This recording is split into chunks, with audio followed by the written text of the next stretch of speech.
मुबारक हो आने। उस जुबैदा ने ऐसा क्या जादू कर दिया आप पे कि आप सब भी भूल गए, लेकिन आपका रोना बंद नहीं हुआ। लेकिन पता, अरे भाई आलम ने तुमसे 2 घड़ी बात करके तुम्हें अहमियत मेरे बेटों के बारे में मशवरे देने लग गई। वो मेरे बेटे क्या दे दी, तुम हैं उनके लिए क्या करना है क्या नहीं करना उसका फैसला सिर्फ मैं करूंगी। अरे बेटा कहाँ लेके जा रही ये है? देखें, अरे ऑफिस से मिली है।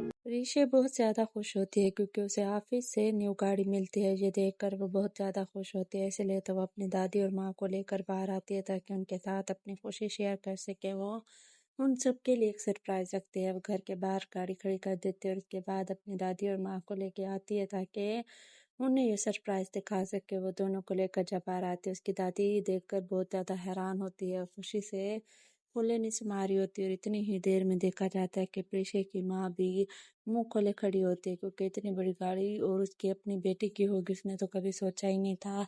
इतनी बड़ी गाड़ी अपने घर के सामने देखकर उसकी आंखें खुली की खुली रह जाती हैं और वो अपनी इस बेटी की कामयाबी पर बहुत ज़्यादा खुश हो रही होती हैं। जबकि इनकी सौतेली माँ सौतेली ही होती है कि वो किसी भी अंदाज में इनसे सौतेलापन ख़त्म करने का नाम ही नहीं ले रही होती। जब भी कोई भी बात हो तो वो उन्हें इस तरह से अपने मामला से अलग कर देती है जैसे दूध में से मक्खी, और कभी भी इनको अपने शौहर के करीब भी नहीं होने दे रही होती ताकि उनके शौहर की सारी तवज्जो सिर्फ और सिर्फ उन्हीं के बच्चों पर हो, ना कि अपनी तीनों चारों बेटियों पर हो। इसीलिए तो वो सुमेरा से भी हर टाइम डरती नजर आती है। लेकिन सुमेरा की बेटी इतनी ज़्यादा कामयाब होती है कि इतनी बड़ी गाड़ी उसके घर के बाहर खड़ी होती है जिसे देखकर वो इतना ज़्यादा खुश हो रही होती है कि प्रीशि की खुशी उसकी दादी और अम्मी की खुशी में ही शामिल होती है और इसलिए वो उनको सरप्राइज देती है।